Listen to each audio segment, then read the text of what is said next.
George is famous for doing all this stuff. Always. Yeah, because more they humiliate, the less people are going to trust the system. That's the stupidity. No, but it's humiliating the United States. I know. Or half the population of the United States. I understand, but half the nation's going to think they're not humiliated. All right. We're holding Daf Dalet Amud Aleph 4A2. 4A2. We're in the right column that starts with Gufa. We're about to get 4A2. Just as a reminder, in the lifespan of a young Jewish woman, she goes through three stages, three amorphous stages, almost like a butterfly. Literally. She starts off as a katana, a minor. She then has an in-between period between 12 and 12 and a half. Between 12 and 12 and a half, known as a nara, which is in between, independent but not independent, under her father's auspices, but not totally under her father's auspices, until she becomes a bagra, 12 and a half, when magically she becomes an adult. And she's on her own reconnaissance. Father no longer has any rights in her at all. She is a free woman in total. Go ahead.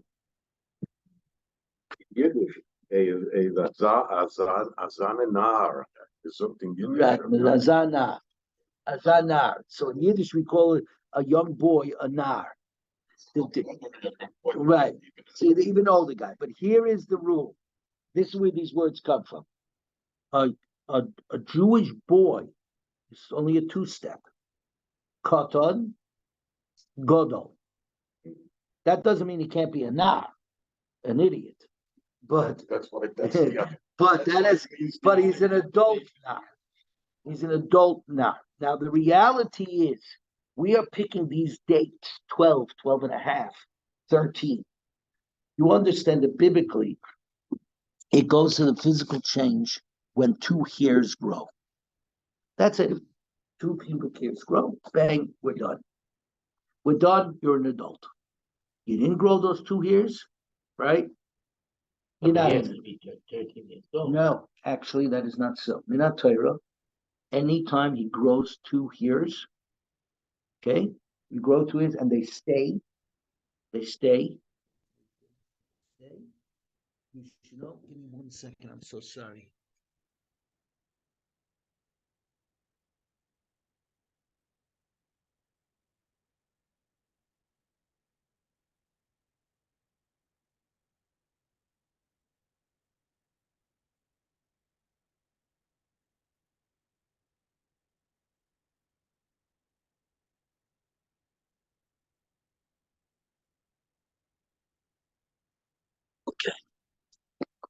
Okay, give me a second.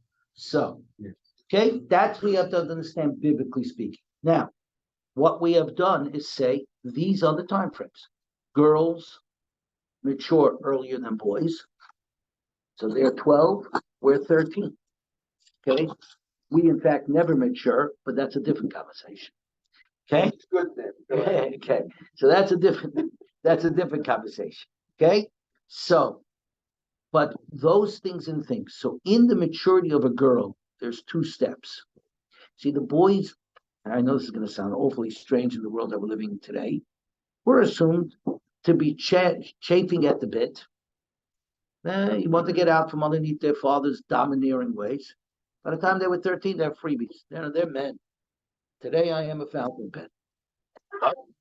But, with the father's ATM card. Of course, I was just about to say that. So the Gemara will talk about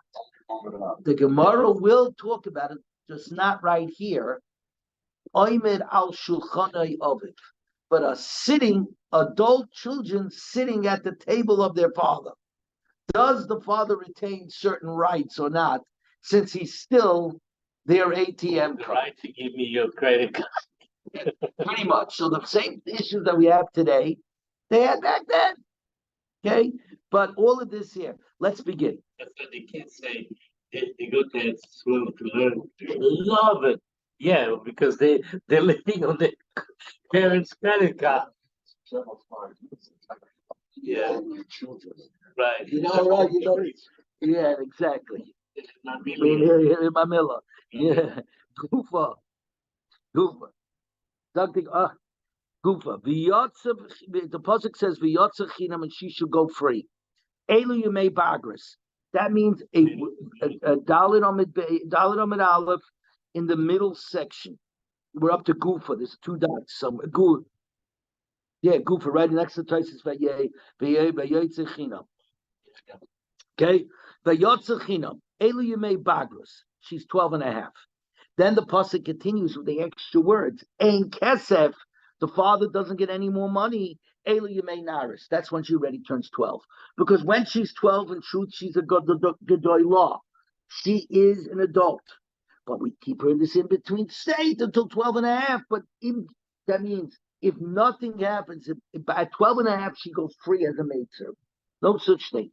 Jewish girl by 12 and a half is what? Or 6 years, whatever. Again. But these are fixed dates. There's no ifs, ands, or buts about it. If she's 12, she can be bored. She can go out as well. What do you go without any money? So, very simple. If you're telling me that at 12 she goes out, then obviously by 12 and a half she goes out. So what are you doing here? In fact, we needed one to teach the other. In other words, okay? In other words, by teaching us the first half is Bagros, 12 and a half. From there, we can learn that the extra words without money come to teach us that even at 12, she can go out. Forget 12 and a half, she can even go out at 12. Right. This is very similar to the words Toishav and Sochir with regard to the two types of Eved Ivris, Jewish servants that belong to a Kohen, and given the fact that they now belong to a Kohen, they're allowed to eat truma while under the auspices of the Kohen. But a Jewish servant, by its very definition, is not truly a servant, is really indentured. Okay? So Zakti Gemara Tanya, because we learned, and now we're on 483. Toishav zeh kinyan kinyoila. A toishav means to a servant whose acquisition is everlasting, meaning Shemitah came and he said, I don't want to go out. I love it here. I love my master. And they drilled a hole into his ear. In other words, those guys that are walking around with earrings today, little do they know that it's a sign of servitude. Okay? And that teaches us that he's not allowed to eat his master's truma. Because you chose to stay put, Pasuk is telling us, you want to be a servant until Yovel, right? Oilam means Yovel. Till the Jubilee years, thing.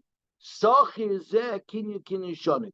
The word Sachir is a servant whose acquisition is only for a number of years, i.e. less than 6. That's right, up to 6 years. Also teaches us that he cannot eat from his master's truma. Now, why can't they eat from the master's truma? Very simple. Again, a Jewish servant, in fact, is not a slave. He is simply an indentured servant. Hey, hi, Jeff. How are you? Okay, we're on 4A3. Everything okay? I wasn't feeling good. I know, you can see it on you. Yeah. You look a little out of it. All right, chicken soup. You got it. Everybody wish you fruit. By the way, since I have everybody over here, we're learning also for the refuah shlema of Jerry Bartlett. Jerry had hernia surgery. Okay. Give me a second. Bartlett. Yeah, give me a second. I'm just gonna look up his he's over here. Let me see if I can find Jerry B. Give me a second. His name is Yosef Osher Ben Fege Idel. Very good. Refuah. Okay, there we go. And refuah shlema for our fellow Levi, Jeff. There you go. Who's also a Yosef, if I remember correctly, right? Aren't you a Yosef also? Yes. There you go. There you go. Take good care of yourself. You can see your eyes are all watery. Yeah. So if you're not, if you got to conk out, just conk out. Don't worry about it. We won't say anything. Well, yeah, no, I can't. You know, the funny thing is, the truth is, because I have my granddaughter with me, I can't make house calls because of my granddaughter, because I can't bring back any germs to the house. It's a very interesting thing. You're right. So I become like a hermit. Thank God Wow. for modern. Thank God for modern technology. Really. No, I refuse to put on a mask. Very good, very cool. So Frank Zakti Gemara, Yoima Toisha below Yobas. Say the words Toisha, and I don't need the word Sachim, meaning if Madach, somebody that is there, for till Yoiva forever and ever and ever and ever until the 50th year can't eat Truma, then certainly somebody that's there for that maximum 6 years cannot eat Truma. Mad if somebody's there forever can't eat, and somebody that's only there for a few years can't eat. Ilukay, but if that was the case, that if you had only written the word Taishav, Taishav says Kinyan Shanim, I would have explained Taishav not as somebody that is a servant that said, I want to remain a servant and got a hole drilled into his ear. I would have said Taishav is just the guy that's here for the first 6 years. Right? Avo Kinyan Oilam, somebody who does get his ear drilled and is stuck in this house for the next 50 years, Oichel is allowed to eat from the Truma of the Kayin. No, you might have thought that he is. Come Soch here and elucidate the translation of Taishav. That even though it is a forever lasting, meaning until Yovel, until the Jubilee year, he has to stay. Jeff, what we said before was all those guys who are walking around with earrings and holes in the ears, they don't know that's a sign of servitude, right? Like a bunch of idiots. Right. So you might have thought a guy takes on servitude, that he could stay until the Jubilee year with the earrings. At least he's a very good talker. He's got no action, but he's a very good talker. You still can't eat. Let's keep going. What's the comparison? Time out. You want to compare the servants of a kohen and their ability to not eat or not eat truma to a shivcha ibris, a Hebrew maidservant, and her going out, her emancipation. Hosam trey gufinidu. It's two different entities. There's the kohen with his truma, and there's the servant. It's two separate entities, right? Nami. Therefore, the Torah says even somebody who's a servant who's a taishav, that means for 50 years, up to 50 years, cannot eat the truma. And then it also writes the other tiny servant that the non-nirtza shall also not eat what it called the eat truma. For the restriction of the sacha is merely something you could have learned from a kavachayma. The pasuk goes out its way and says, even if I can prove something logically, I like to make it implicit in the Torah. Right? I don't think what it called the Torah will go out of its way where I could say, if just like by there, then also by here. Right? Right? If something lenient has something, so something stringent has it also. The Torah goes out of its way to explain it.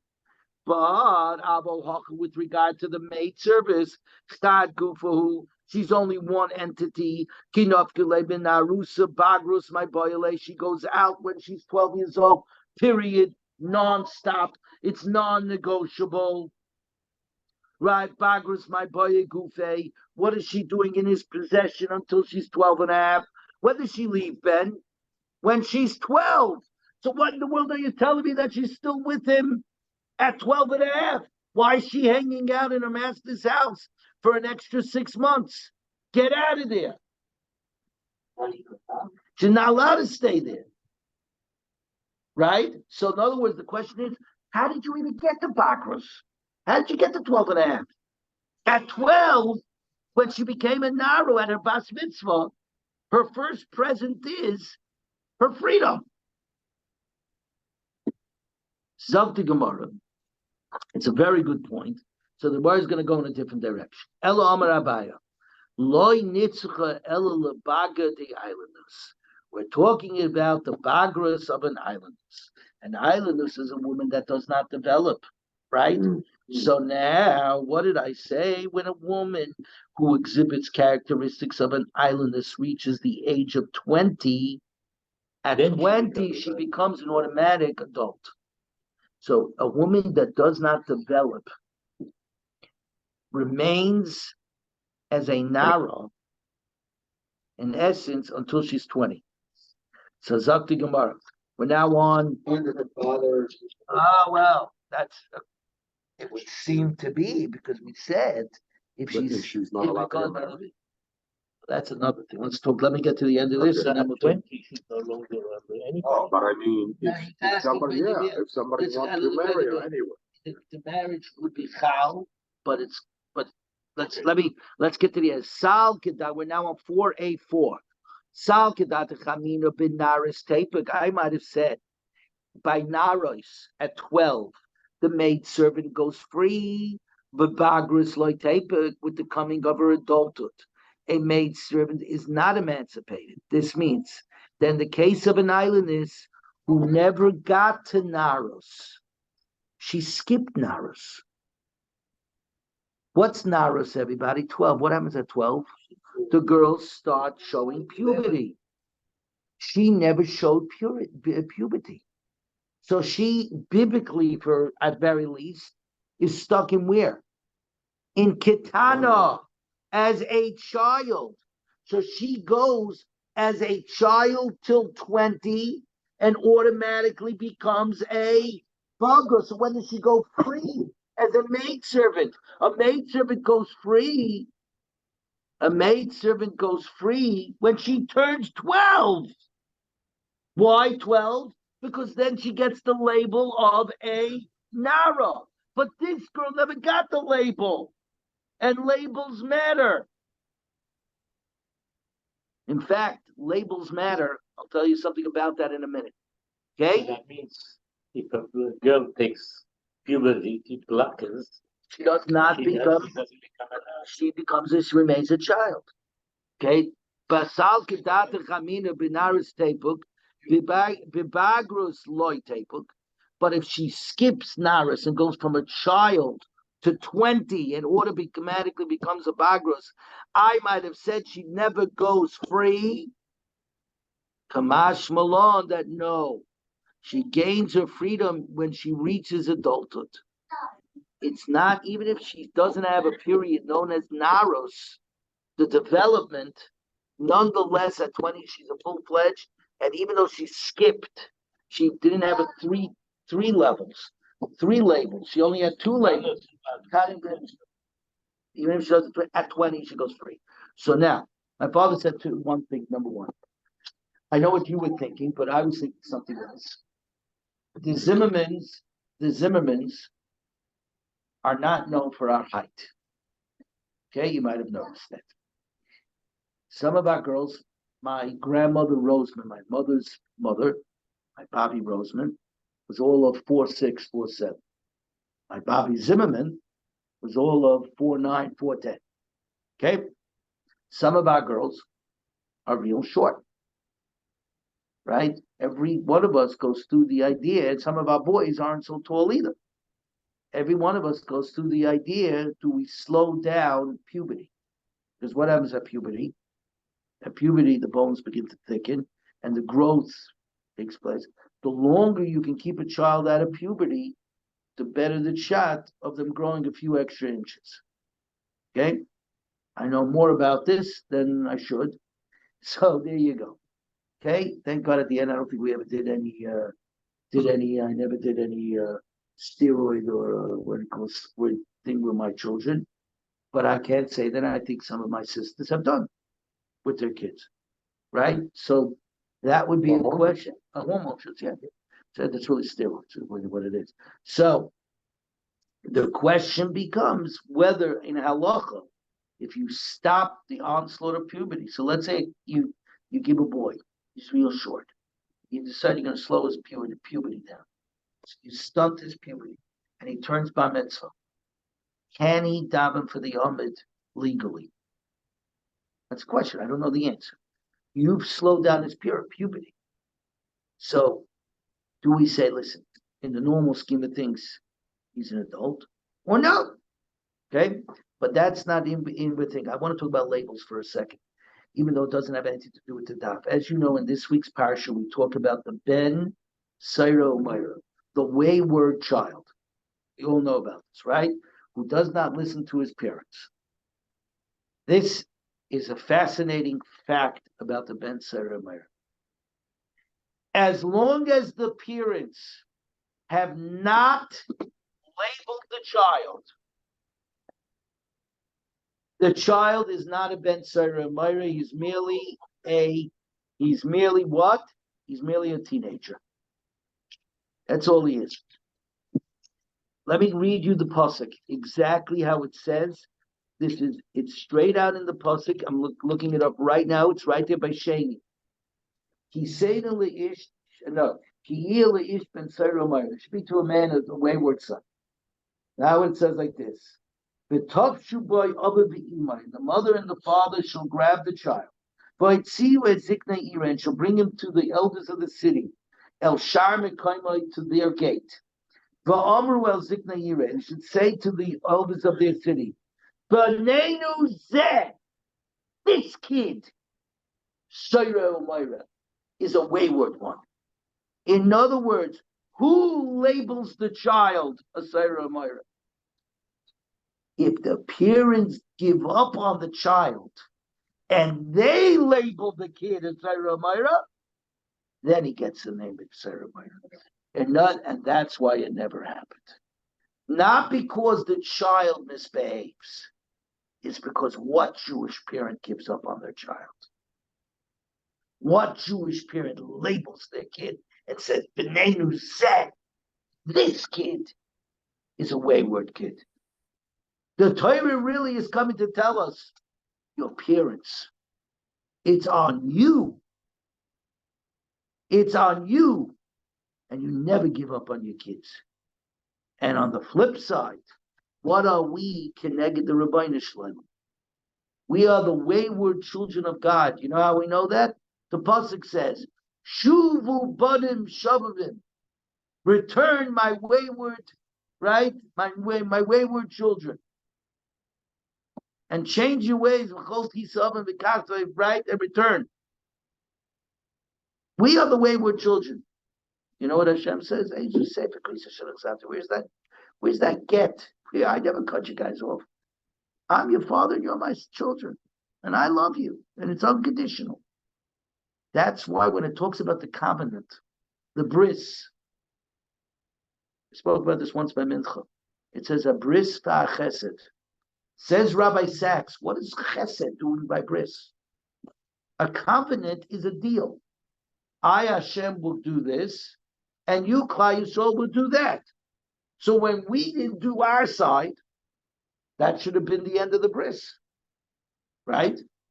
If we don't do our side, God should say, that's it. The covenant is broken. The next words afterwards are, but we have broken it many times. So says the Torah Kedoshim, says Rabbi Zaks, Habris via chesed. What's chesed? Loving kindness. Chesed shel emes. It's not a two-way thing. It's pure love. A chesed is a kindness that you do from the bottom of your heart, expecting nothing in return. When HaKadosh Baruch Hu signed on the bris, it was a bris v'achesed. Every time it says bris in the Torah, the next words are v'chesed.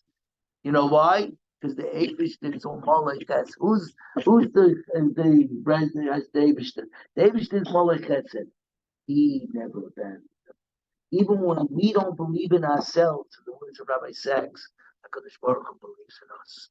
more than we could ever believe in ourselves. Because he says, I give the bris with you, my children. My side is invalid. We are all fathers.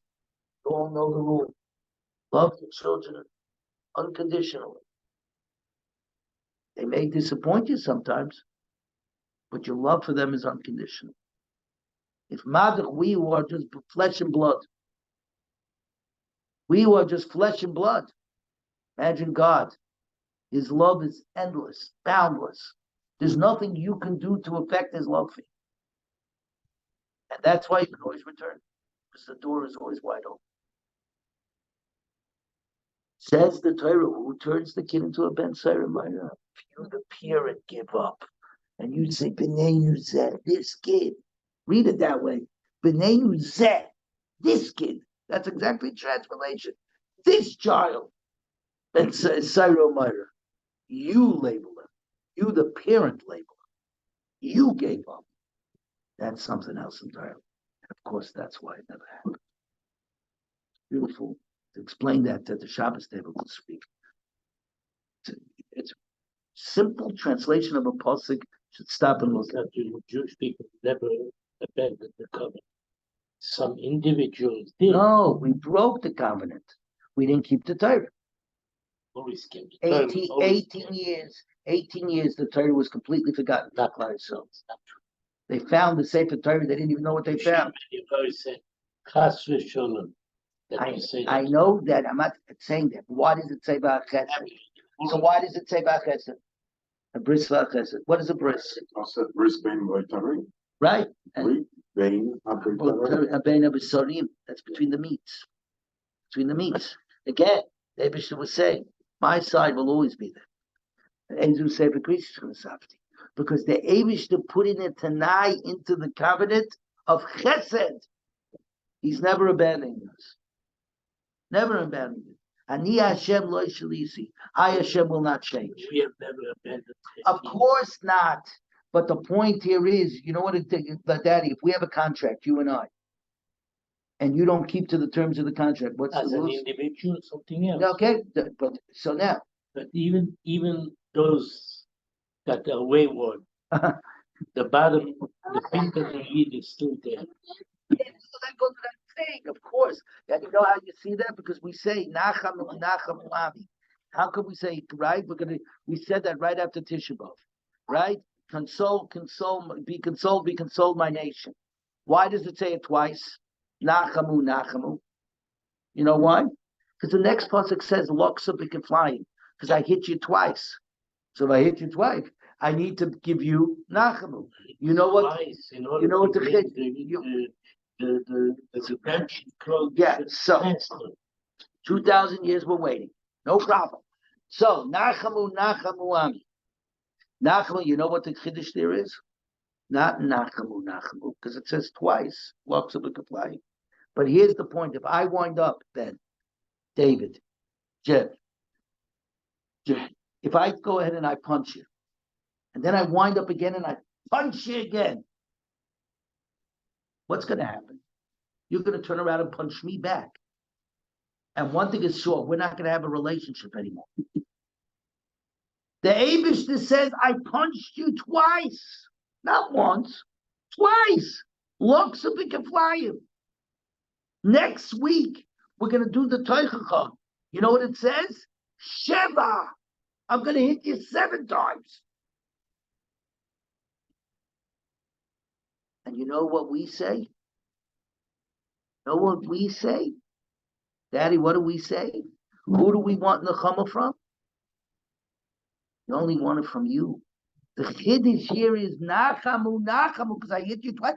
Ami, that there's still a nation that's called my nation that only wants consolation from me, not my Bart. You know who says this Bart? The Ramban at the end of Parshas Vayeschanan. For the love of Hashem. And the pasuk says, not because you're the biggest, you're the smallest. And the Ramban says, because the Eibishter saw there's only one nation. Only one nation. No matter what you throw at them. No matter what you throw at them. they're still going to turn around and say, you are our God. No matter what gets thrown at them. And this is what I said. I said it, you have to know, but you have to play it out. And this is what I've always said. Remember, when it's the worst of times, it's the best of times. In the times of the Crusades, that was Rashi and the Balak Tosfos and the Alamites, and that was the Rambam and the Ramban, etc. When was the Mishnah and the Gemara written? After the Churban Bayis Sheni, when we were being scattered to all four corners of the world. When did the Rishonim end and the Achronim begin? With the Spanish Inquisition. When did the Achronim end? With the Holocaust. And today there are more people learning Torah than ever before in the last 2,000 years. There are more shiurim, there are more people who are being kaveh itim the Torah, setting aside time to learn Torah. Today, here in the now, than ever before, and we have still, Baruch Hashem, have Holocaust survivors with us. It's not that we can't ask the question, why?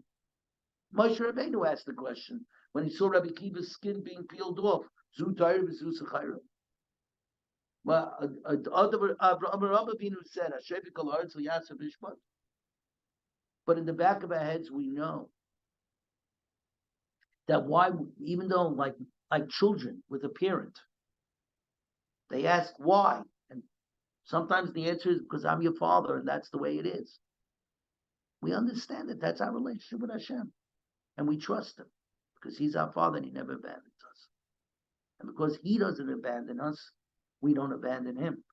Of course, Hashem says, "Shuvi alai v'yeshuvi aleichem." You return to me, and I'll return to you. And we say, "Hashivenu Hashem elechem v'neshuva." You return to us, and we will return to you. And says the Gemara, we paskin the second way, that Hashem has to return to us first, and then He'll return, and then He'll return, and then we'll return to Him. And you know why? Because the last nevuah ever gave it was v'heishiv leibonim alabois v'leibonim alaboisa, and the hearts of the fathers will return to the sons, and the hearts of the sons will return to the fathers. So whose heart moves first? The father's heart. So we say, Hashivenu Hashem elecha v'noshuva, Chadish Shemeinu Kekedem, and that's what we say. And the Rabbeinu Shalom, of course, says, Shuvi, you Shuvi alive, return to me. Right? It's a conversation. We're going.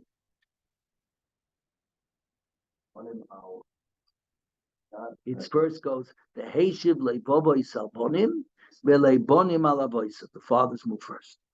The father's hearts turn on their kids, meaning that No, kids the Heishiv, the last number will be the one of the proofs that Mashiach and the Eliyahu are here is that there will become peace again between fathers and children, because it's a natural thing that sons grow up and they chafe at the king. The crown prince always wants to be king.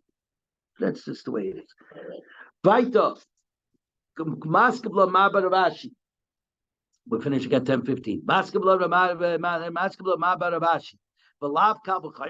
And is it not evident from the Kabul Chaima that an islandess goes free when she becomes a bogra, even though she skipped the step of Nara? If the signs of Nara, which do not take her out of her father's jurisdiction, if a girl at 12 years old begins to develop, nonetheless, she's still under the father's auspices until she turns 12 and a half and becomes a bagra. Might see some in her nonetheless, at 12 years old, she goes out from her master's jurisdiction. Bagra, she might see him in then certainly when she reaches adulthood, the girl goes out of her father's jurisdiction automatically at 12 and a half. In addition, she might see him in she certainly would go out of the house of her master. So therefore, I'll know it on my own that an islandess that turns 20 and automatically becomes a bagra should automatically go out despite the fact that she's skipping the Naris label. Elam Amabarabashi. And she should go out free is only to teach us about the original sale of an islandess as a maidservant. That it's valid. Sal Kedatechamino. Just as like we learned with regarding a Nara that goes free, The Asyas Naris, when signs of Naris eventually appear, Habi Zavina, then retroactively, it was a valid sale. The Loyasi Simoni Naris Habi Zavina, but in fact, if the signs of Naris do not appear, if she turns around 12, and it's clear that she's not developing, it turns out it was a sale, it was never valid. It was never valid because part of being a Hebrew maidservant, a Shipri Abris, a Shipri Israelis, of being a Jewish maidservant, is that you're going free. Everybody knows when you take her in, you only have her for X amount of time and then she's got to go. So therefore, it was all tied to her maturing and becoming a Nara. So if she doesn't show the signs of Nara, it turns out that the original sale, I would have said, never took place and she automatically goes back. We're now on B1. Kamash Malam Biyatzachina. That even though she never became a Nara, the original sale was a good sale. Something Gemara Lamar Barabashi Dama Lav Lav Kabachaimu. And according to my Rabashi, isn't it obvious that an islandess becomes free when she turns a Bagris at 20? Because you learned it out from Nara, right? Something Gemara Ha'amrita Milsa the Yosef Kabachaimu Torah because of Lakra. The Torah likes to explain things that could be learned from a Kabachaimu. That's where you have no other possible answer to give. Why the Torah wrote it down? Why did the Torah explicitly write it down if you could learn it out of logic? The answer is because the Torah likes to write down stuff that you could learn out of logic. But where you could have learned something else, like this case, you could have learned it out of Nara to Bagra, Bagra to Nara, the whole thing. Masnisin, you might have thought differently. Nonetheless, we have another answer. What do you call it? That the original sale of the islandess goes something. But before we said the Yatzachina main concept that a woman is allowed to get engaged, the first step of marriage, eris in Kiddushin with money. But Tana Maisele Mehoch, and the Tainum learns it from here. The Tanya. Ki yikach ish ishu bala b'hoya im loy timsachem be'enav ki motza ba. When a man shall take a woman and sleep with her, and she shall not find favor in his eye. Why? Because he found an adulterous matter. And remember, we split the word adulterous and dava matter. Ein kicha ela b'kesef. Here we said ki yikach ishisha, and a man took a woman, right? Ein kicha means kesef, which we learned out of the stay Ephraim when Abraham Avinu bought the field. The same woman, the sati kesef asada kach mimeni, take it from me, right? So pray to Gemara about dinu. Isn't this logical? What do I need a posik? I can learn it out that money, of course, works for Kiddushin. Uma ama avriya, ma a Hebrew maidservant. She'ena niknas bebia, who cannot be acquired with cohabitation. Niknas bekesef is certainly acquired with money, like we learned. Zusha niknas bebia, then a woman who could theoretically be taken in engagement in Erison through cohabitation. Is it not logical that she could be taken in money? Zakti Gemara. Yavama Yechiach. Yavama will refute that. Because she is only kind, she automatically falls, right? From the dead brother with no children, she falls to his other brothers, and they take her with bia, with cohabitation. Right? How can you make a comparison? Yavama is not inquired with a document. Right? A woman, one of the three ways that she could be kaina is with a document. Something Gemara Talmud. Right? Therefore, the Torah said she shall take a woman, teaching that she can be executed, that the kinyan can be with money. But you didn't answer my question. I can learn it out of a Kalva Chayma. 4B2. What time do you have to leave, Ben? 10 o'clock? Right now. Okay. We're going to go to 10:15, okay? Just let me know. Amar Ravashi, Mishum de Ikalamema mi Ikud de Dina Pircha. Because it could be said that the original logic has got a potential flaw. Mehacha come isolate. From where have you deduced that money works for a Kiddushin? Meyama Avriya. Right? We've been learning the whole time from a Hebrew maidservant.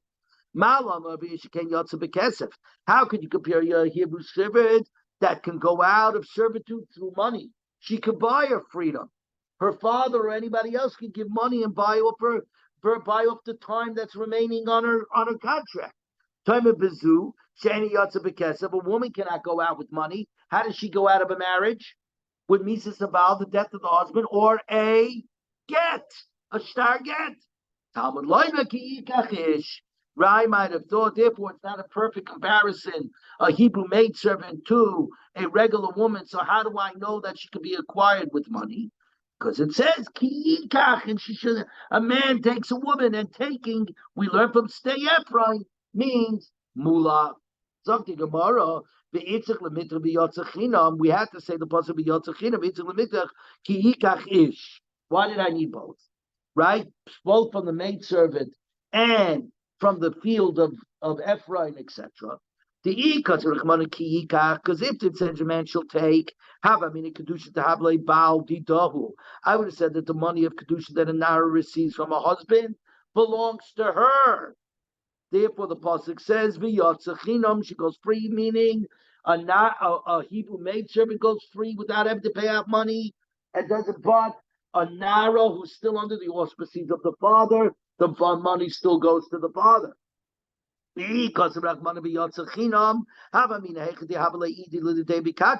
I would have said where a woman gives a man money and betroths him, not that the man betroths her. She betroths him, like a very modern situation, right? I might have thought having Kiddushin. At the end of the day, it's Kiddushin. What's the difference? The same things are happening. On paper, it looks the same. It says when a man shall take, not when a woman shall take. Therefore, it's a one-way street and not the other. Muscular. It's masculine. Why don't say kikach isha? Why say kikach ish? Right? But the reason is because we can make an argument that the language that the Torah is using is acquisition, because then the Gemara would argue men do business and not women. But it doesn't mean anything that I can learn, because if theoretically a woman does the same business, what's the difference if he puts a ring on her or she puts a ring on him? It's the same idea. They're acquiring each other. Kamash Malon, that no, that it's money. Yeah, but he's asking, Yikach is male, is masculine. You don't need the word ish. You don't need the word ish. You don't need the word ish. You just say Yikach es isha. I got it. Right. No. Real is that it has to be a man. He has to be an Adam because a minor cannot do a kinyan. So the answer is very simple. If it only had said the word ki'ikach, we would have said acquisition is masculine. Doing business is a masculine behavior. But nonetheless, if she does it, it would work. So the Gemara ki'ikach ish. Only ki'ikach ish es isha. Only a man can take a woman, and not a woman can take a man.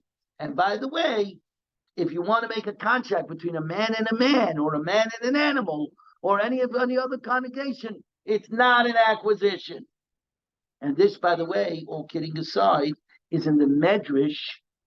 The Medrash at the end of Bereshis, in the Medrash Rabbah, says, you know why the Mabul came? Not because there was homosexuality, that was the issue.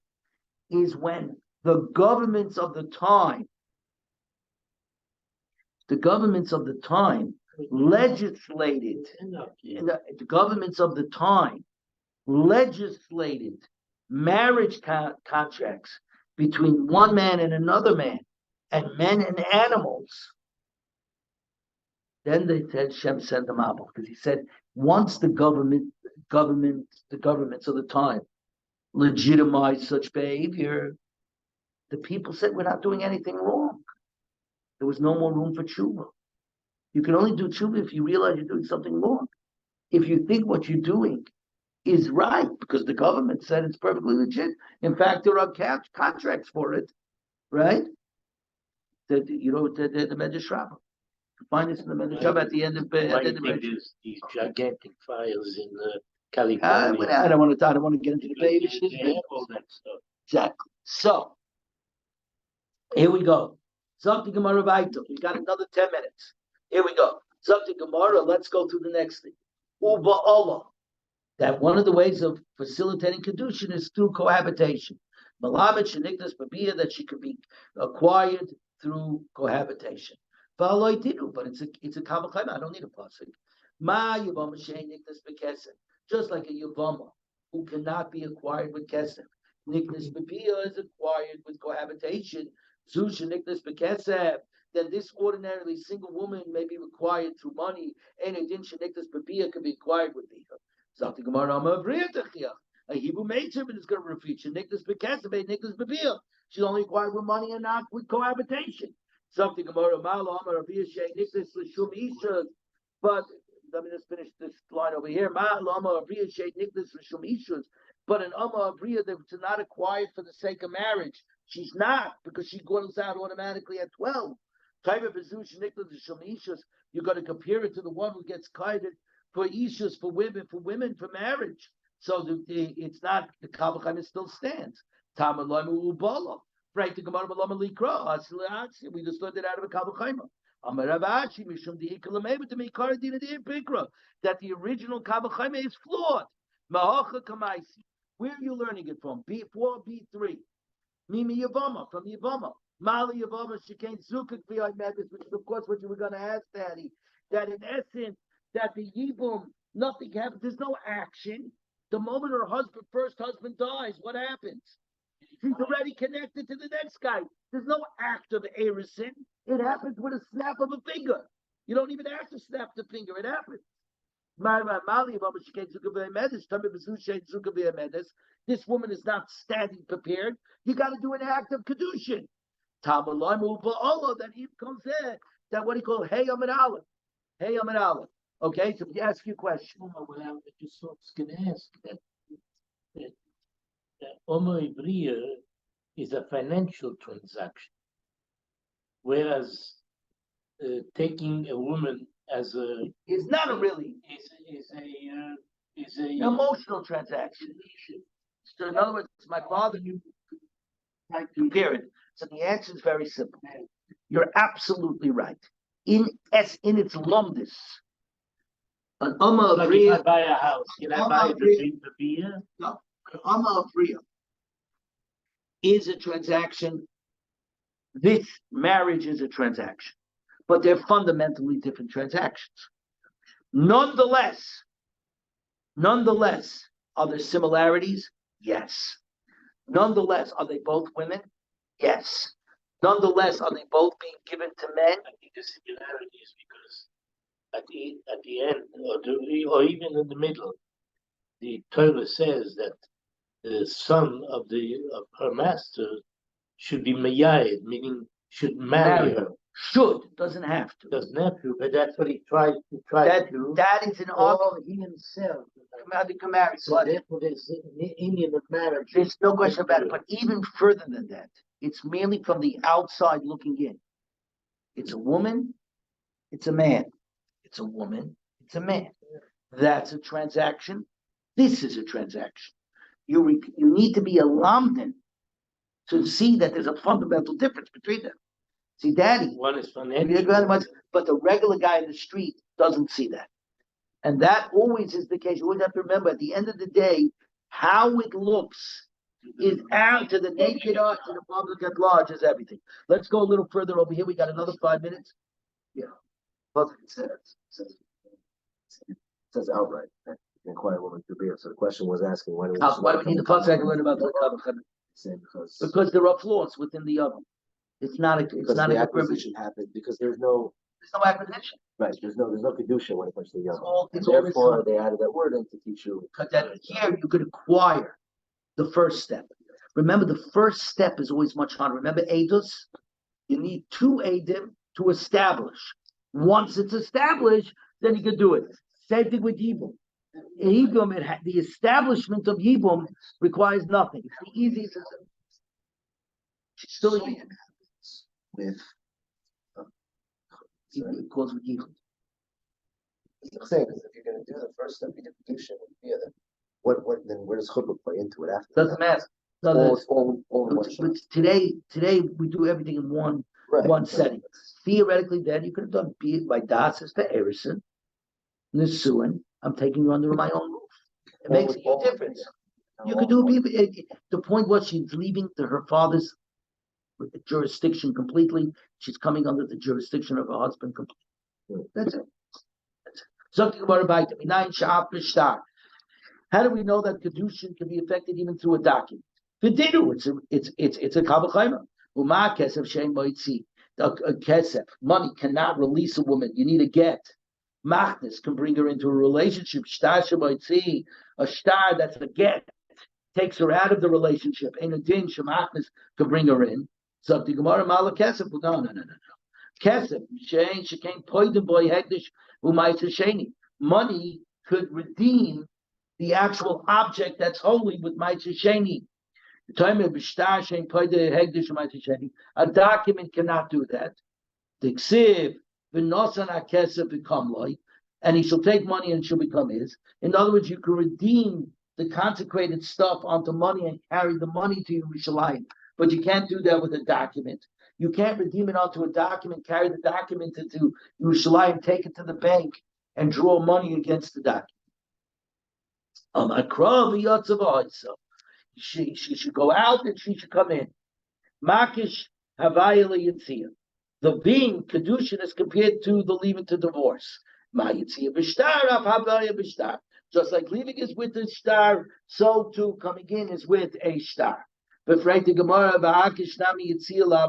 let's compare leaving to being just like you can come into Kiddushin with money. So that that's the case. You should be able to get divorced with money too. The Gemara's way of looking at this, listen everybody, this is important. The Gemara way of looking at what this upcoming Gemara is that just like the man can give her money to acquire her, he can give her money to buy her out. Okay? There is another shita that the Rishonim say that he gives her money to buy it to acquire her, and she could give him money to buy herself out. There's two different ways of learning this Gemara, but we're going to learn it like Rashi. Okay? Yes. The hektish, the viyutz of the oiso, should work both ways. It does. That's what the Gemara is asking. What? That's what the Gemara is asking. Yishanami yitzia la'avaya. Ma havaya b'kesef. Yitzia b'kesef. Exactly. Omar Abaya. Exactly. There should be no limitation. Right? The arrows are going both ways. You want to say that money should bring the woman in and money should take her out? Saneger Yasik can take her. The defendant should become an accuser. In other words, this cookie. Everybody see the cookie? Look at the cookie. This cookie I gave to her to become my wife. That same cookie shouldn't he now be the one to break up this marriage? Right? So break the Gemara the obvious kashi. Hihachi star nami. Yaimu star moitzi star machnis. Can take an answer vanega. A document takes her in, a document takes her out. That's the same problem. Mili davi star lechud. Every document, the details in the document on one count. One was the narrative. So the document was one for coming in and one was taken out. Money is money, $100. This cookie is still a cookie. Mili davi star lechud. That's only by stars. Money is money. A cookie is a cookie. A cookie is a cookie. Zakti Gemara, hachadavi. Hi kaspa lechud by kaspa. What are you talking about? This money is distinct and this money is distinct. Right? The actual money you gave her is used up. You're giving her new money. We're on 582. Tibiya mi'echadu. The imprint of the coin. Everybody, take a look at the cookie. Can anybody tell me the difference between any of these cookies? No. They all look the same. Right? Go.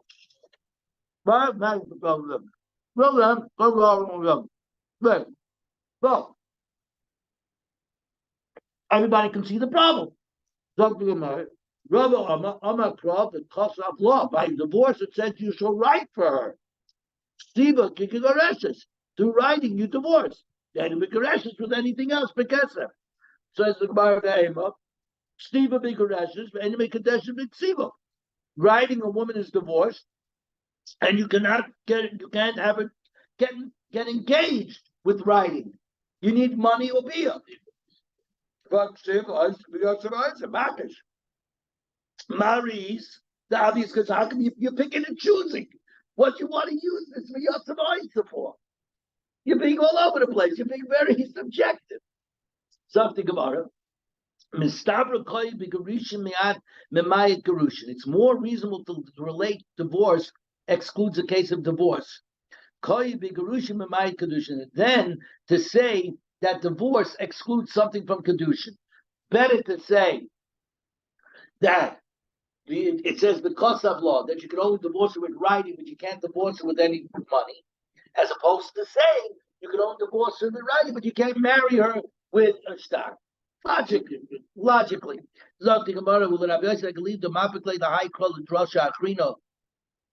And according to Rabbi Yossi, who learns the pasuk, you shall write because of law for a different thing. Rabbi Yossi learned it out that it's allowed to be written on any material except food and live animals, because a live animal runs away and food gets eaten up.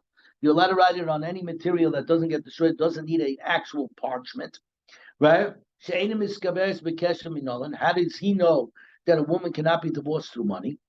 Amakros sefer karisus, in what do you call it? In plural. Sefer karisus vein dabarachakars.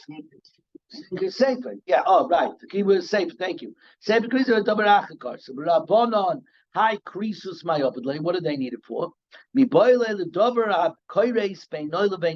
Something that completely severs anything from her. No conditions that can leave over residual ties forever. We just learned this Gemara not 2 weeks ago.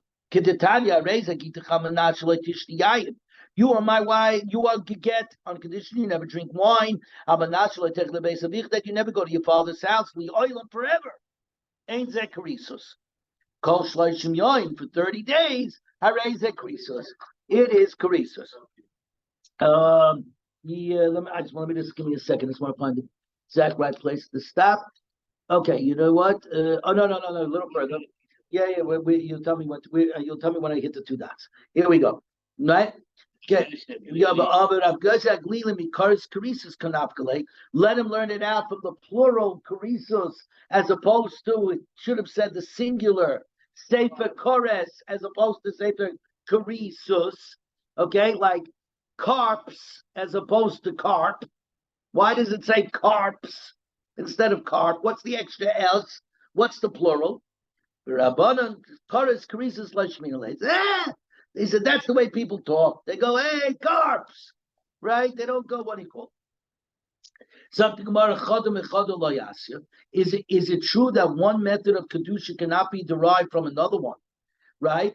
But we have 3, right? We said there's 3. There's money, right? Star and Bia. So let's learn 2, right? And from 2, we'll get to 1. Right, this is going to take us 5 minutes. We're just going to keep writing going. Here we go. It says like this.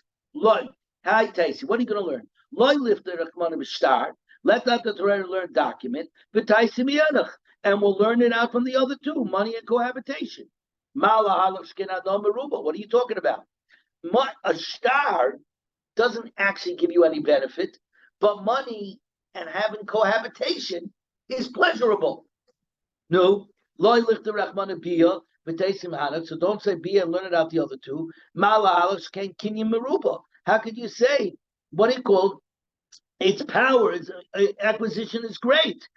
Cohabitation is limited because the Hebrew maidservant is not acquired through Bia. So don't say money and learn it out of Bia and Shtar. How could you say a document and cohabitation which could be done even against the will of the woman? Where? Get minat Torah can be given to a woman against her will. Yibum could be done to a woman even against her will. My father was very bothered by that when we learned Yavamas. But the fact of the matter is, that is the halacha biblically, right? Okay, we thought about that B'Shatz Ma'aser then too. Yeah. So, right, it says like this, right? Money can also acquire against the will of one party. But by the case of an a father can marry a Rav. And this is what my By matrimonial law, at least, we do not find that money has the ability. The case of the Amma of Ria, the maidservant, the Hebrew maidservant, is a case of monetary. It's a monetary transaction because ultimately she leaves. So therefore, since she automatically leaves with nothing, right? There's no document that makes her leave. There's no other transaction. Therefore, it's a monetary transaction. And we don't earn money from prohibitionary law. Very good. We'll pick it from here to tomorrow. Very good. Jeff, feel good, please. All right. Sweat it out. You got it. Yeah. Thank you.